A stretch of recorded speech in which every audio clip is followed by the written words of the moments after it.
Womp womp. Absolutely horrible advice. Like, absolutely terrible. Wish I could wad it up and throw it in the garbage and then light that garbage on fire and then roll it down the freaking streets of Boston. That is absolutely so terrible. It is of no harm to nurse your baby to sleep.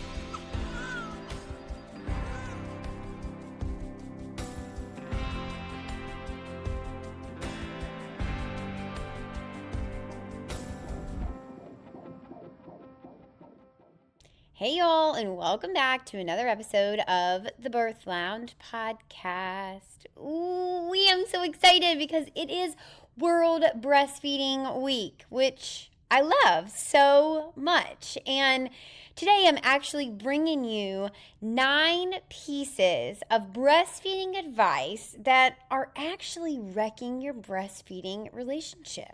I want to talk about these pieces of advice because I feel like they are so prevalent. They are everywhere you turn, to the left, to the right, up, down. They're at baby showers. They're from old women in the grocery store. They're from your mother-in-law. They're from your neighbor. Everybody has something to say when it comes to feeding your baby, but are these people really giving you evidence-based information and education when it comes to feeding your baby? Most likely not, especially if it's coming from an older generation, because that is usually outdated information and education. It's usually something that they did 20, 30, 40, 50, 60 years ago, and now we know better so that we can do better. I want to remind you that I do have a completely free class on how you can avoid a C-section and decrease your risk of tearing during labor. Now, this class was specifically designed because you guys kept asking me, how do I not end up as the 1 in 3? How do I go into the hospital having the goal of having a vaginal delivery, having the goal of having no birth trauma? I don't want to be pressured or coerced or manipulated or feared into decisions. I want to have the birth that I want to have, but I don't know how to do that. If you want to get your hands on that class, head to thebirthlounge.com/C-section and you'll be able to find it right there. Again, it's completely free. And I'm going to break down my top tips on how do you actually decrease your risk for a C-section, which is uber important in American hospitals because, well, we know that our C-section rate is actually 33% and climbing. Soon, we're going to be like countries like Turkey, where they have a freaking almost 60% C-section rate, and some of their hospitals have a 77% C-section rate. That is insane, you guys. The World Health Organization says that actually our country, the U.S., should have a 10 to 15% C-section rate. So not only are we not meeting that, but now we're doubling that plus some. I do not want that for you. I want you to be able to go into the hospital confidently and informed and feeling good about your choices and knowing how to advocate for the birth that you want. It's not enough to just know your options anymore. I wish it was, but it just isn't. Not only do you have to know your options, but you have to know how to navigate the actual hospital system because they have goals too. Make money, get people in and out of beds, and when possible, give them C-sections because it makes them more money. And I don't want that for you. I want you to go in and have a low intervention birth with no birth trauma, pushing for less than 30 minutes, and loving your birth story. Visit thebirthlounge.com/C-section to grab my free class today, all about how you can avoid a C-section and reduce your risk of tearing in labor. Now, let's dive into 9 pieces of bad breastfeeding advice that are wrecking your breastfeeding relationship. And I want you to know that these are in no particular order. They are literally what just came to me as I sat down and brainstormed, because that's how I make my podcast. I literally just think about, what do I wish that people knew? And then this is what I bring to you on the podcast. All right. Number one is the bad advice of feed every 3 hours. Well, actually, you should be feeding probably more often than that, the smaller your baby is. So what we actually want to do is called on-demand nursing. This means instead of watching the clock, or instead of, basing your feedings around the time on a clock, we're actually basing your feedings based on your baby's cues, which requires you to know what those cues are that indicate your baby is hungry and ready for their next feed. When we think about different signs of what it looks like for your baby to actually display that they are ready to eat, there are 3 different categories. So we have early cues, which are your baby saying, I'm starting to get hungry, so get ready. And then we have something called mid cues, which means I'm really hungry and I'm ready to eat right now. And then we have late cues, which means I am starving and you have missed my cues. Please feed me ASAP, okay? So when we think about early cues, which is kind of, I'm hungry, get ready, this is the time that you want to take yourself to the bathroom, go to the bathroom, wash your hands, get your breastfeeding pillow, get them unswaddled, change their diaper, and get settled in either in your rocker or your bed or your couch, wherever you're going to nurse them. Go ahead and get settled and start your nursing routine. This is, they are stirring, they are starting to look from side to side, and their eyes are probably still closed from when they are sleeping.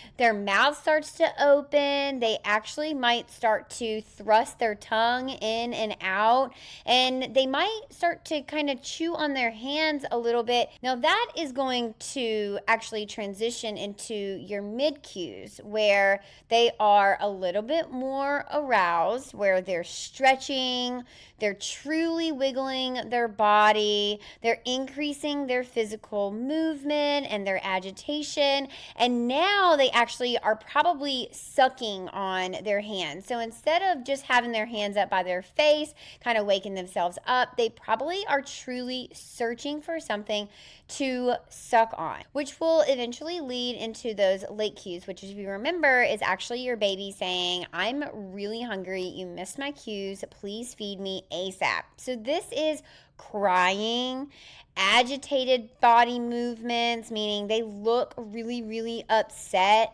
They're probably red too, and they sound really distressed. They might even be shaking their head back and forth, kind of thrashing their bodies as well. And they are not easily soothable at this time because they are really hungry. So the only thing that they can really think about, and the only thing that's really going to soothe them, is getting food into their body. We really, really, really want to make sure that, if at all possible, we can avoid these late cues and start to kind of cue into them when they are rooting, turning their head from side to side, when they start to put their tongue in and out of their mouth, when they start to smack their lips. If you're dealing with a newborn, it is unlikely they are going to go 3 hours in between feeds. Now, if you're formula feeding, they may, because it's a little bit thicker and doesn't digest as quickly,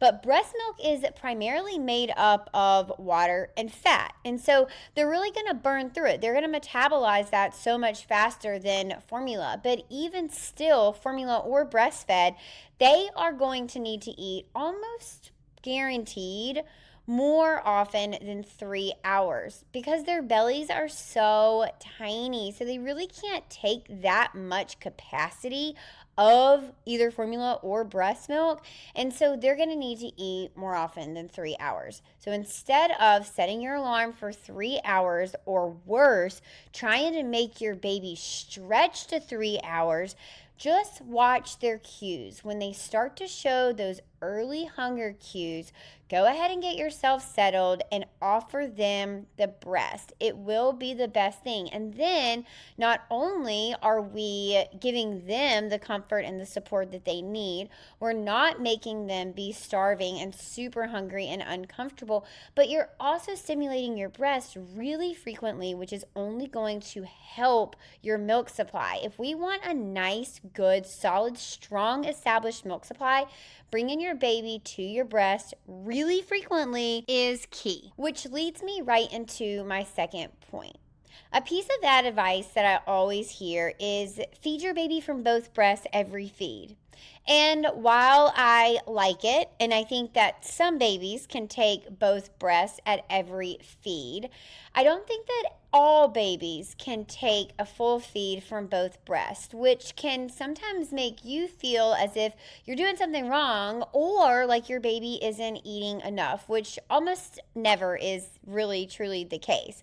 So instead of saying feed both breasts every time, how about we go with the idea of offer both breasts during each feed. And a little key that I like to teach inside the birth lounge, which if you didn't know, we have an entire module that has like, I don't even know, 25 or 30 videos on breastfeeding your baby. Like, we are teaching you every single thing you need to know to not only establish a strong milk supply, know if your baby is getting enough, identify problems, breastfeeding positions, troubleshoot complications, and where to turn to for help if you do experience issues. It's all in the birth lounge, which is a comprehensive childbirth education. So it's not just about the labor prep process. We actually prepare you months before birth, all the way through labor, and then we actually help you through that first year of your baby's life, which is super important.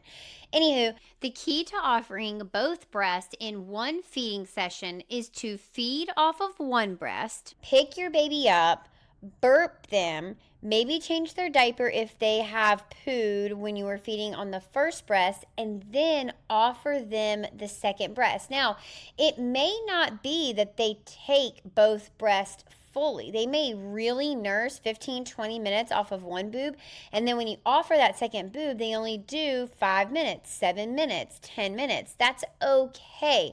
What you want to do is on the next feed, start on the boob that they left off on. So I recommend 2 things.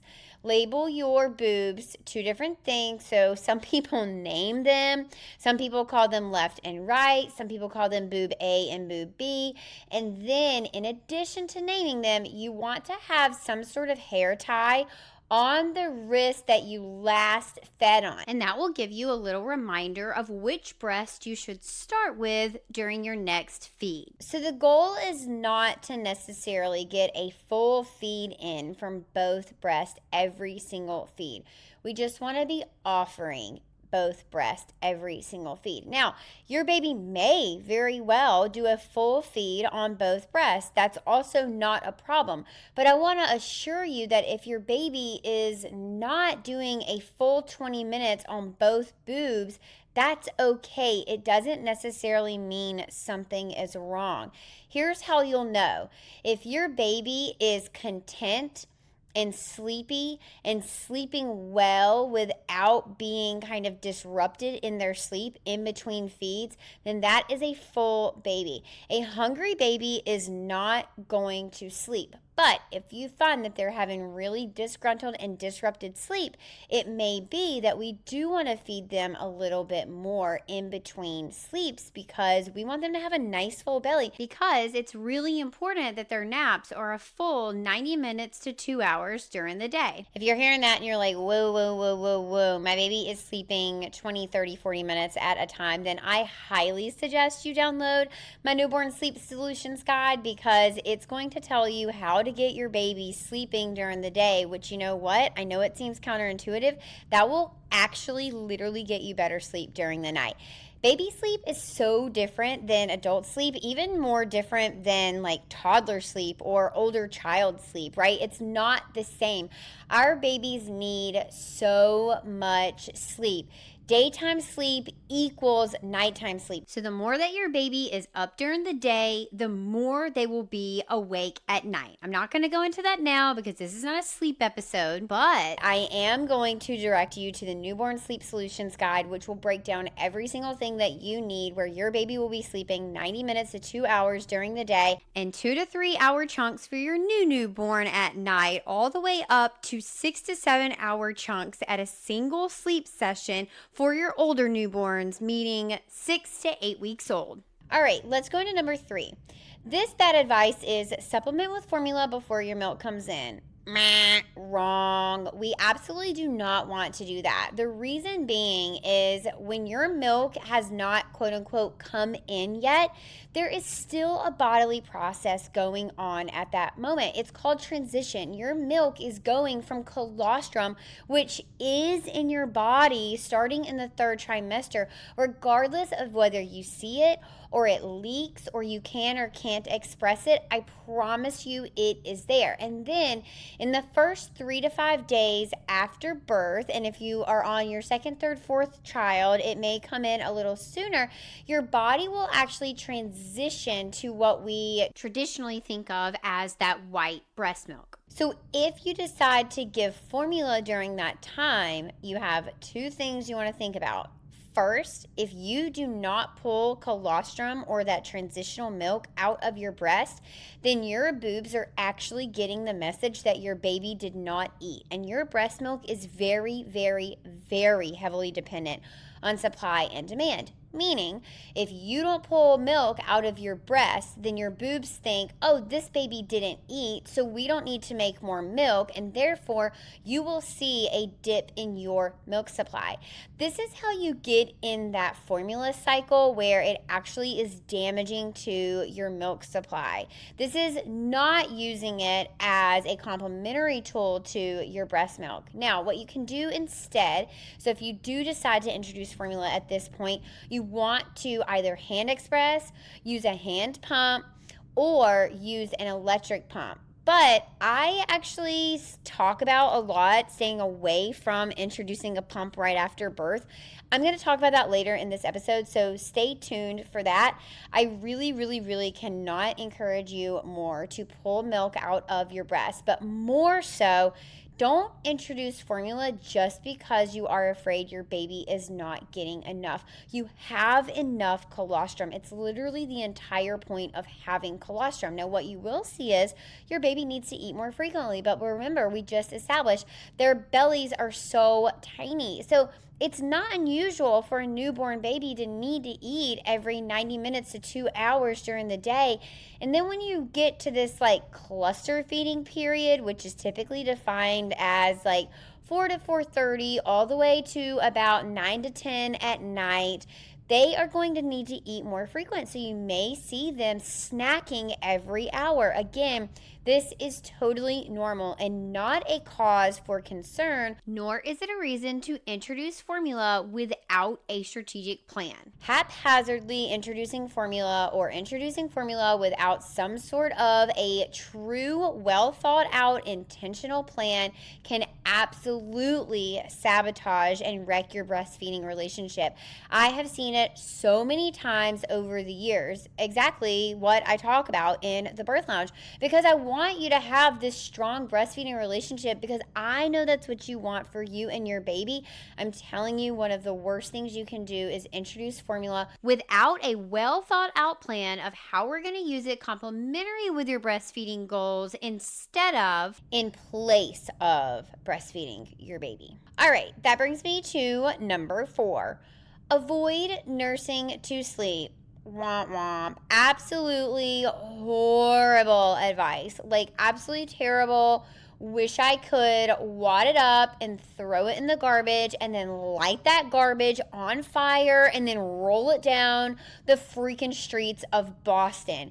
That is absolutely so terrible. It is of no harm to nurse your baby to sleep. One of the very last things that your baby needs to do before going to sleep is get a full belly. This is going to allow them to sleep deep and soundly at night so that, you know what, you can get good sleep. It is also going to help them go longer stretches. Now, we're not talking about a newborn that's going 8 hours. That will never happen.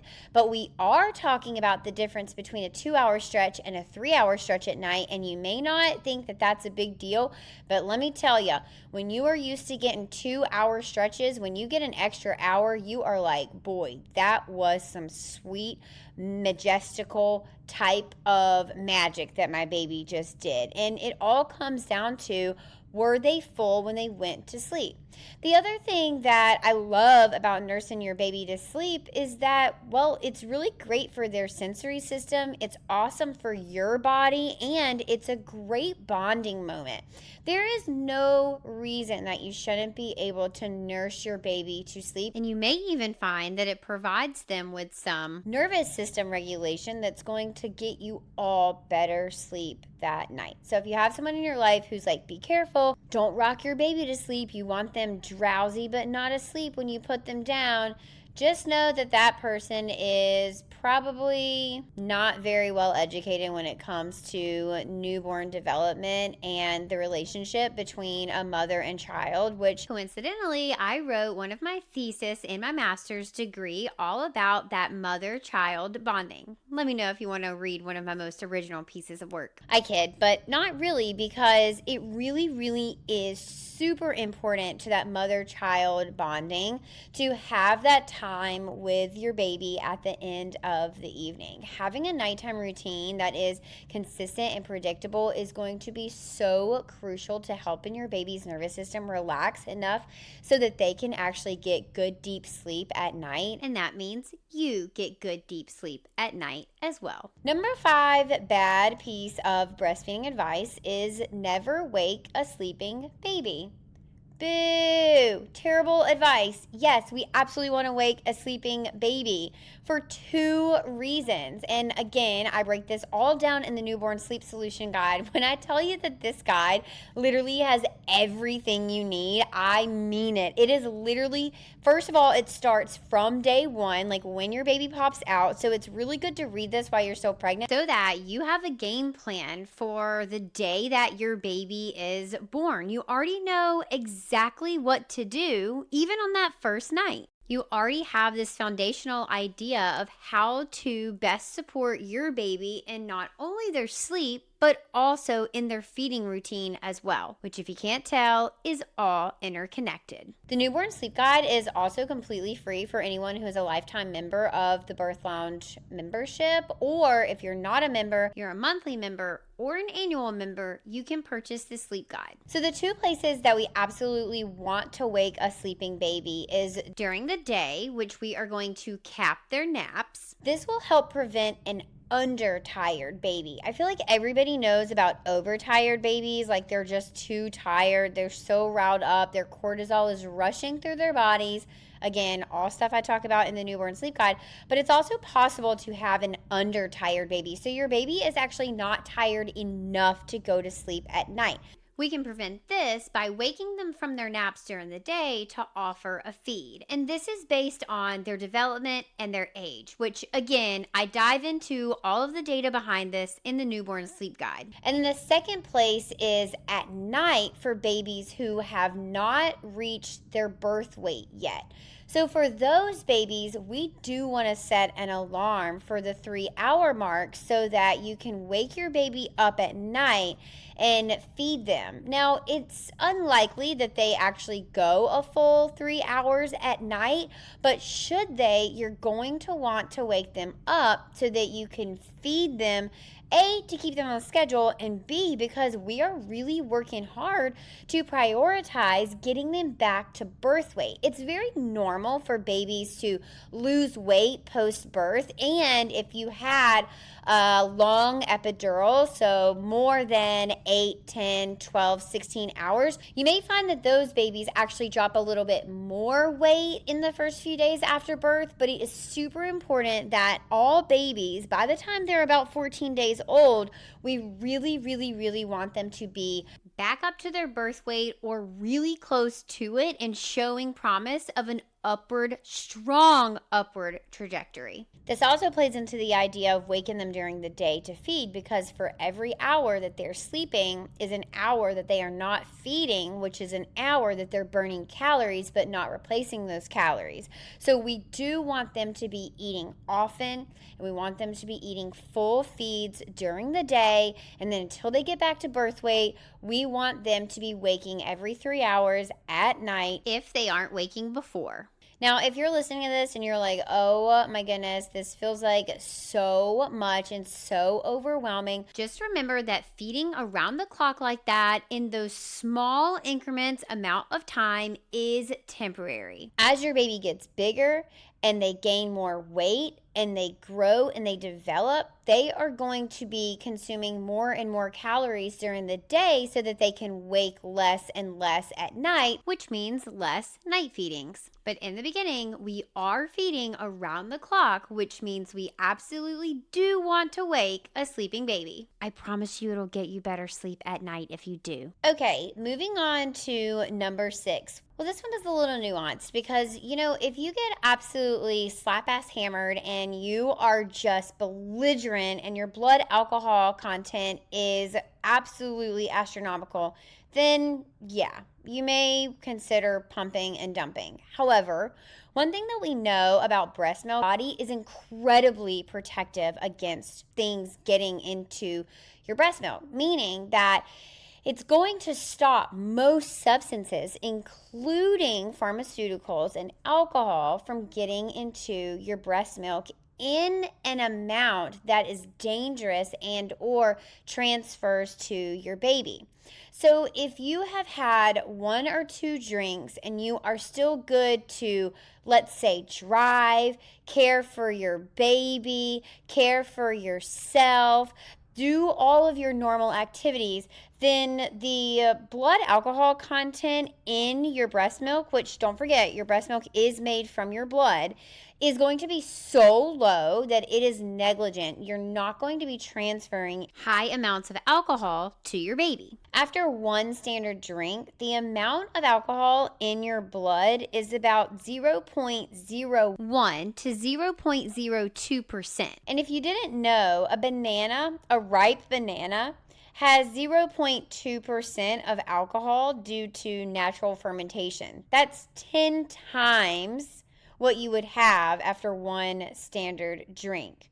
Fruit juice like apple juice or orange juice also has more alcohol in it than your breast milk would after 1 standard drink.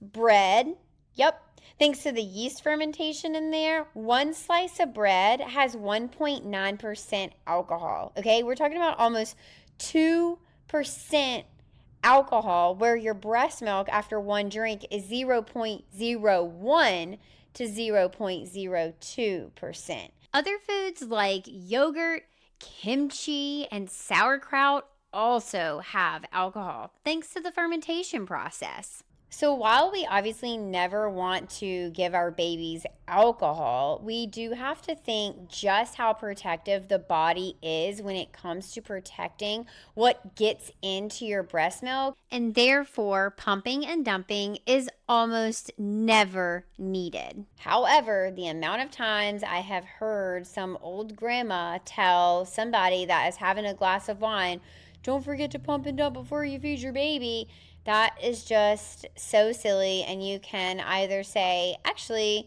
that's incorrect, or you can just smile and nod and know that she's an old lady and what she used to practice when she was a mom is no longer true. All right, right into the next one, which is also something that I hear all the time, which is cluster feeding equals low supply.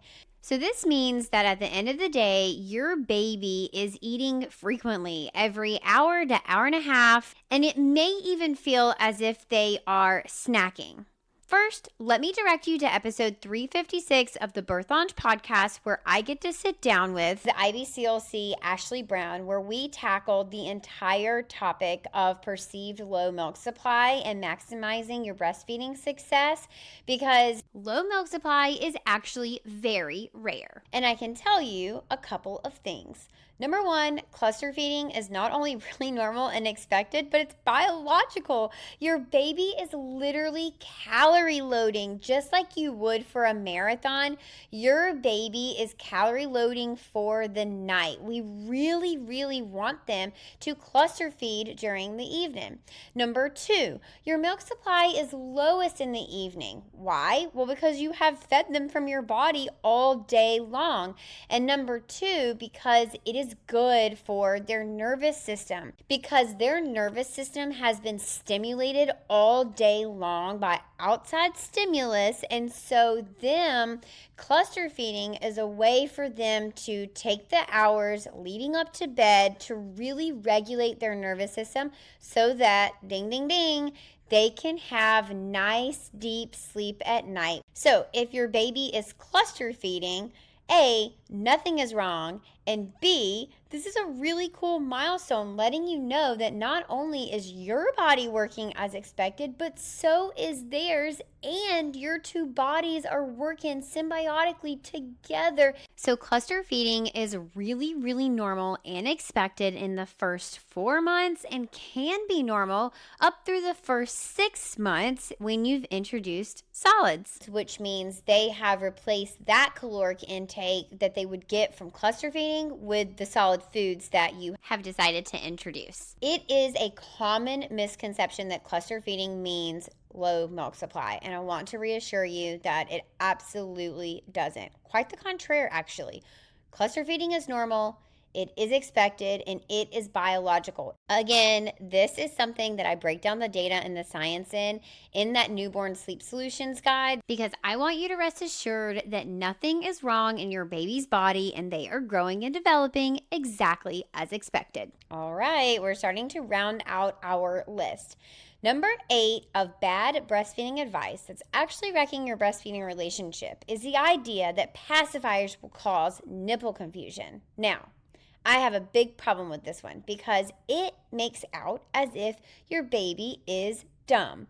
And babies are not dumb. They are actually incredibly intelligent. They are really, really, really smart. They're also very intuitive creatures. They are creatures of habit. They know exactly what they need and they know how to get their needs met. Pacifiers will not cause nipple confusion simply because your baby will never ever confuse a cold silicone plastic nipple for your warm tissue nipple. It's just impossible. You're never going to stick a pacifier in your baby's mouth and they're going to go, this is my mommy. That's crazy. They know the difference. Now, what you may see with introducing a bottle is a preference develop, but that's not confusion. Your baby is not confused. Your baby says, ooh, with the bottle, I don't have to work as hard. I don't have to suck as hard. I don't have to suck as frequently. I can literally lie here and this bottle will pour milk down my throat. Whereas with nursing, they actually have to work a little bit. Just like all humans, if your baby finds a shortcut from A to B, why wouldn't they take it? They absolutely will. We're not going to see that same preference develop from a pacifier because there is no output from a pacifier. And you're not so much worried about introducing a pacifier if breastfeeding is not established yet, but we do want to be very cautious and hesitant and intentional about introducing a bottle if a strong breastfeeding relationship has yet to be established. The other thing I will say about introducing a pacifier is that it is a great tool to reduce the risk of SIDS, because if your baby is sucking, then they are breathing. Much like adults, if you were sucking through a straw and you plugged your nose, you wouldn't be able to breathe, and so you would let the straw out of your mouth so that you could take a breath. Same thing. When we keep our babies activated by sucking with a pacifier, then we can guarantee that they are in fact breathing through their nose, which is going to help reduce the risk of SIDS. I love a good pacifier. I'm having a baby in November, and I'm absolutely not worried about introducing a pacifier at all. I've been a doula for 10 years. I've never once seen a pacifier cause an issue, and I have a master's degree in human development and family studies, and I know that the data supports introducing a pacifier, and there's absolutely no data saying that it's going to cause nipple confusion when it comes to breastfeeding.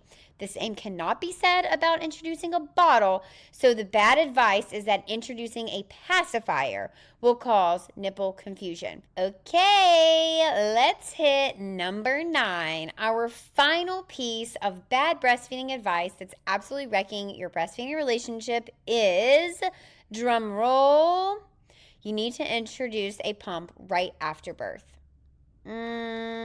Disagree. Hard turn to the left. Ricky rewind. Do a U-turn. Don't take this advice willy-nilly. Now, is that to say that this advice is completely wrong every single time you hear it? No, of course not. It just means that there's a deeper discussion and some intentional planning that should be involved. Actually, inside of the Birth Lounge membership, I go into great depths about not only why introducing a pump right after birth could be harmful to your milk supply, and if you are going to introduce a pump right after birth, why staying away from an electric pump is your best bet. When we're considering introducing a pump right after birth, there are a lot of factors to include in this decision-making process. Number 1, if we introduce a pump too early, too soon, too fast, it can actually give you oversupply, which I think a lot of people think like, so what? I'll just have extra milk. But no, having an oversupply is a big problem and a huge pain in the ass. It really does make everything so much harder. Number 2, anytime you introduce a pump, you are giving your breast extra stimulation, almost too much stimulation, because your baby will never be able to suck as strong as an electric pump. A lot of people introduce an electric pump and think that the goal is to express as much milk as quickly as possible on the highest setting possible. And that's the idea. And that is the opposite of what we want to do. The true goal is to actually match your baby's suck, which is clearly impossible. We'll never be able to truly match your baby's suck with an electric pump, but we can sure get close to it. However, if we can get your baby to latch on your breast, it will always be better than any sort of machine. When you're thinking about introducing an electric pump, one of the things you want to think about is, are we trying to achieve a goal that we could achieve with our baby? I.e., let's look at increasing milk supply. So if someone suggests, well, why don't you just pump to increase your milk supply? Well, the question is, well, could I just latch my baby either more frequently or longer during nursing sessions to help increase my milk supply and forego the electric pump? The other thing we want to think about is nipple stimulation. So for every time that your breasts are being stimulated, in the beginning, it's probably going to cause some irritation to your nipples. Well, if we're trying to get you and your baby to work together, and we're trying to get your breast to be molded to their mouth, and we're trying to get their mouth to work dynamically with your breast, then we want you guys to be practicing as much as possible. This includes latching, positioning, holding your baby while you're feeding, and just the logistics of knowing what to do with your hands, their bodies, all of that jazz. The more that you use the pump, the more that you're robbing yourself and your baby of practicing those skills. Now, I'm in no way saying that introducing a pump right after birth is a bad idea. I'm just saying that it shouldn't be done willy-nilly, because just as much as it has the potential to be a good supportive tool, it also has the big potential to be a total breastfeeding disruptor as well. There's pretty much no decision when it comes to feeding your baby from your breast that can be done willy-nilly. We really want to think this out, because this is a natural and normal bodily process. This is a dynamic dance between your baby's body and your breast, and they function together as a partnership. And just like in birth, when we introduce an intervention of any kind, we have to consider how that's going to impact that relationship.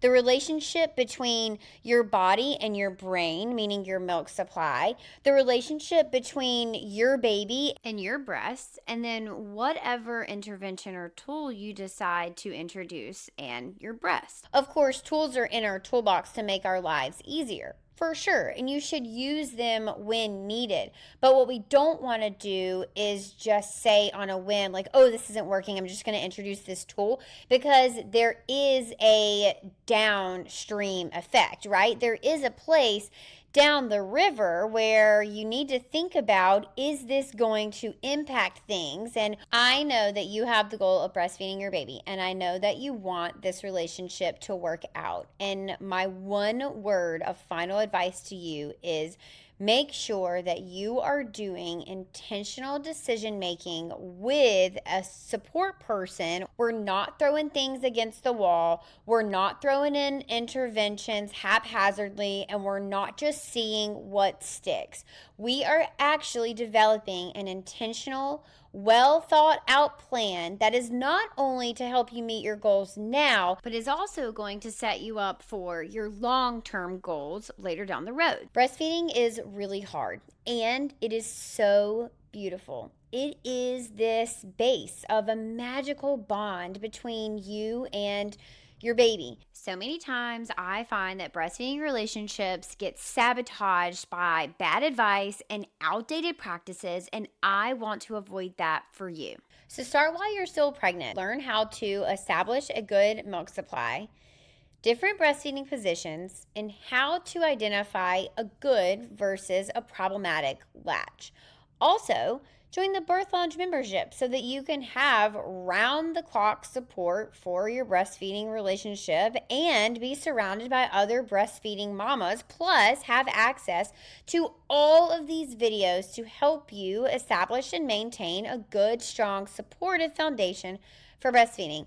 And finally, look up lactation support and IBCLCs in your area so that if you run into problems in your breastfeeding relationship, you already have someone to turn to. And many areas have free lactation support groups. So go onto Google or your local Facebook group and search out free lactation groups and professionals like CLCs and IBCLCs who can be on call for you already in your Rolodex so that you have the proper support already set up in those first few days and weeks. And finally, happy World Breastfeeding Week, you guys. I love hanging out with you every single week. I know I say it all the time, but I genuinely do. I love being able to provide you a space that you can ask all of your questions.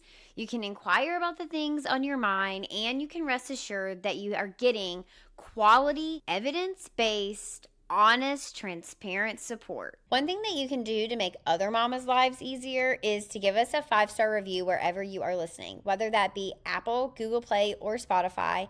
Head over and give us a 5-star review and leave some sweet words, which helps other mamas find this podcast. And as always, I'll see you in the next episode.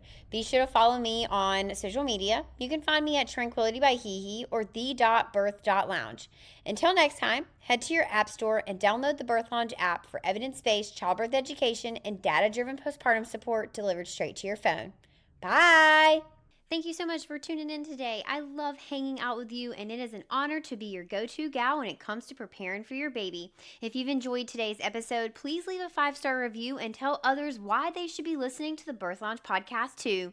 You deserve to have a birth that you love with a provider that values your autonomy and respects informed consent without all the trauma that you so commonly hear about on social media. New episodes air every Wednesday and Friday. Hit that follow button so you never miss an episode. I'm HeHe, and this is the Birth Lounge Podcast.